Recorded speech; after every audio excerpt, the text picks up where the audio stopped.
আজকে যে ড্রাগটা আমরা পড়বো তার নাম হচ্ছে amylenum nitrosum, nitrate of amyl, for nervous sensitive plethoric women during or after the menopause. Specially ওমেনদের জন্য যারা নার্ভাস, সেন্সিটিভ এবং প্লেথরিক মানে হচ্ছে যাদের রক্তাধিক্য রয়েছে, তার মানে এই নয় যাদের শরীরে রক্ত বেশি, তো নর্মালি যারা স্বাস্থ্যবান তাদের জন্য। ডিউরিং অর আফটার দ্য মেনোপজের সময় বা তার পরে, যেমন আমরা দেখব গ্রাফাইটিসের ক্ষেত্রে যেটা মেনোপজের সময় বা তার পরে ভালো রকম অ্যাপ্লিকেবল, সেই রকমই অ্যামাইল নাইট্রোসাম যেটা মেনোপজের পরে বা মেনোপজের সময় বেশি অ্যাপ্লিকেবল হয়। ফিজিক্যাল জেনারেলে বলছে often palliative in incurable cases very important as regards euthanasia. একটা সময় ইউথনেসিয়াতে এটা ইউজ করা হতো, তার মানে হয়তো এটাই বলতে চাইছে, কিন্তু এখন ইউজ করা হয় না। ওকে, ইউথনেসিয়া মানে আমরা জানি সেলফ কিলিং, যেটাকে বলে সেলফ হার্ম, মানে যেটা আমাদের ইন্ডিয়াতে লিগাল না, কিছু কিছু দেশ আছে যেখানে লিগাল। সেলফ কিলিং যেটাতে অ্যামাইল নাইট্রোসাম ইউজ করা হতো, এখন আর করা হয় না। Often palliative in incurable cases, আমরা জানি যে হোমিওপ্যাথিতেও প্যালিয়েশন সম্ভব। কেন তার লেকচারে বলছেন যেখানে সুপারফিশিয়াল সিমটম নিয়ে আমরা ট্রিটমেন্ট করি সেই সমস্ত ক্ষেত্রে প্যালিয়েশনই হয়, কিওর হয় না। তো ইনকিউরেবল কেসেস যেটা আমরা অর্গাননের পরবর্তীকালে দেখব, আর্টিফিশিয়াল ক্রনিক ডিজিজ, যেটা মাস্টার হ্যানিম্যান বলছেন এটা এমন একটা রোগ which is nearly incurable but not incurable. Okay, nearly difficult to cure তিনি বলছেন।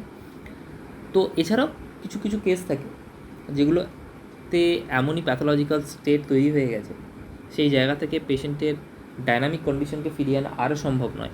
সেই সমস্ত ক্ষেত্রে আমরা অ্যামাইল নাইট্রোসামের ইন্ডিকেশন পেলে যদি দিই, কারণ দেখবো এই ড্রাগের ইন্ডিকেশনই সেই সমস্ত সিমটমস, যে ধরনের সিমটমসের ক্ষেত্রে প্যালিয়েশনই হয়, কিওর একটু tough. Second is craves fresh air. আমরা দেখছি অনেকের ডিজায়ার ফর ওপেন এয়ার থাকে, যেমন pulsatilla, but craving of fresh air, এই লাইনটা খুব ইম্পর্টেন্ট, এমডি এন্ট্রান্সে আসে। Amyl nitrosum often open clothings, remove bed covering and open windows in the coldest weather like argentum nitricum sulphur. তো যে কোনো হট পেশেন্টই এটা করবে, জামার বোতাম খুলবে যাতে তার শরীরে হাওয়া লাগে, জানলা খুলে দেবে, বেড কভারিং থাকলে সেটা খুলে ফেলবে সেই ক্ষেত্রে। Okay, next is constant stretching for hours, impossible to satisfy the desire, would seize the bed and call for help to stretch. মানে এখানে পেশেন্ট অনেক সময় ধরে তার যে অলস্য মানে আলসি ভাব সেইটাকে কাটানোর চেষ্টা করে। স্ট্রেচিং মানে আমরা যে ঘুম থেকে উঠে হাই তোলার সাথে সাথে বা যে হাত পা টানি সেটাকে বলা হচ্ছে, যেখানে পেশেন্টের মধ্যে সবসময় যেন একটা জড়তা ভাব আছে শরীরে, টায়ার্ডনেস আছে, সেই জন্য পেশেন্ট সবসময় তার আলসি ভাঙছে। তো কোনোভাবেই সে স্যাটিসফ্যাকশান হচ্ছে না, লোককেও বলছে আমার আঙুলগুলো টেনে দে, একটু হাত পাগুলো টেনে দে, একটু টিপে দে, যাতে ওরা অলস্য ভাবটা কমে যায়। Okay, next is profound and repeated yawning, that is very much important. এই লাইনটা খুব ইম্পর্টেন্ট, এটা আমরা দেখব কেন্টের হেপাটাইটিসেও আমরা দেখব এরকম ইয়নিং থেকে অ্যামাইল নাইট্রোসাম খুব ভালো গ্রেডেড মেডিসিন, তার সাথে ক্যালিকার, যেখানে পেশেন্ট কনস্ট্যান্ট হাই তুলছে, maybe the lack of oxygen আর মেবি আদার থিং, কিন্তু পেশেন্টের এই যে একটা ইয়র্নিং টেন্ডেন্সি, যেখানে অলসতা ভাঙার একটা টেন্ডেন্সি, এইগুলো রয়েছে, সেখানে আমরা অ্যামাইল নাইট্রোসামের কথা ভাবতে পারি। এছাড়া সি সিকনেসের অনেক ড্রাগ আছে, আমরা পরবর্তীকালে দেখব, তার মধ্যে একটা হচ্ছে amyl nitrosum. Okay, next is head hemicrania, specially when afflicted side is প্যালিড।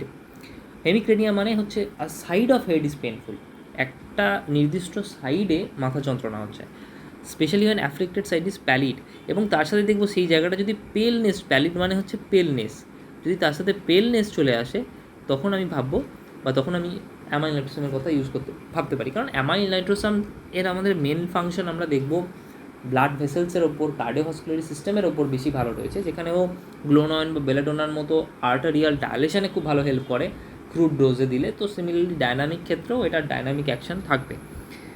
Face flushes at the slightest emotion, কারণ আমরা বললাম যেমন বেলাডোনা, গ্লোনয়েন, কোকা বা ফেরামেট, এদের ক্ষেত্রে rushing of blood to the head বা আর্টারির ওপর এদের ভালো অ্যাকশন রয়েছে।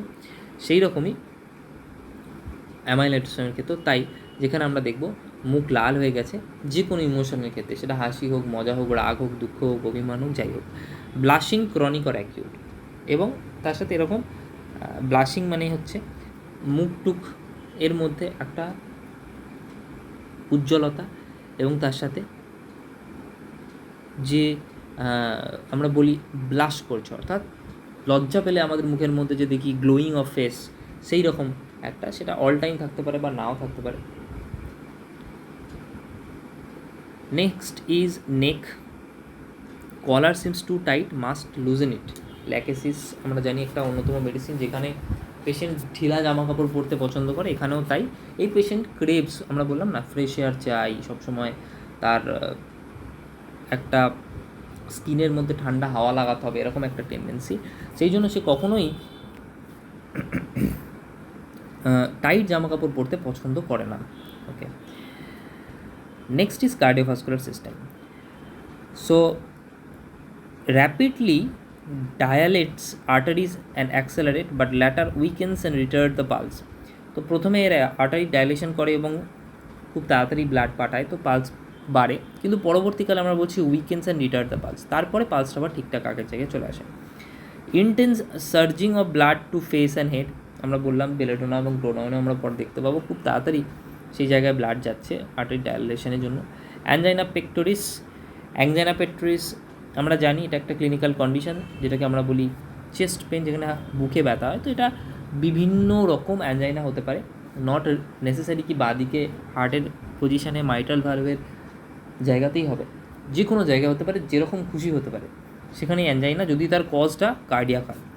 টিউমালচারাস heart action, intense throbbing of heart and carotids, সেখানে আমাদের মনে হচ্ছে বুক খুব ধরপড় করছে, মনে হচ্ছে যেন এক্ষুনি বন্ধ হয়ে যাবে, হার্টের অ্যাকশন অনেক বেড়ে গেছে, থ্রবিং তপ করছে, ইন্টেন্স, ঠিক আছে, এবং তার সাথে বুকে ব্যথা আছে। পুয়েরপেরাল কনভালশন ইমিডিয়েটলি আফটার ডেলিভারি, খুব ইম্পর্টেন্ট একটা কথা, এটা মনে রাখতে হবে আমাদের কি ডেলিভারির পর যদি কনভালশন শুরু হয় মায়ের, তাহলে কিন্তু আমরা ভাববো, মনে রাখতে হবে এখানে মায়ের কথা বলছে, বাচ্চার না, সেখানেও অ্যামাইল নাইট্রোসামের কথা ভাবা যেতে পারে, ইউজ করা যেতে পারে। In case of fever, flushings start from face, stomach, various part of the body, followed by sweating, often hot, profuse, abruptly limited, parts below are icy cold, followed by great prostration.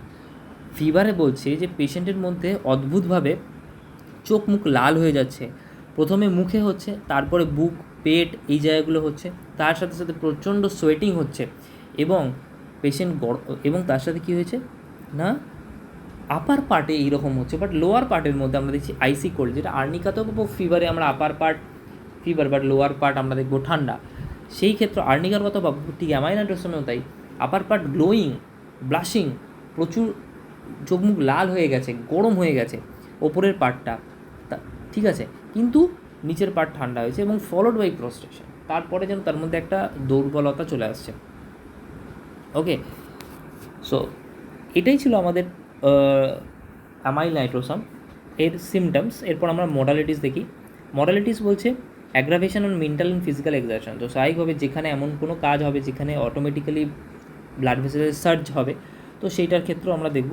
তো amyl নাইট্রোসাম এর mental এবং physical এক্সারশনে aggravation আছে।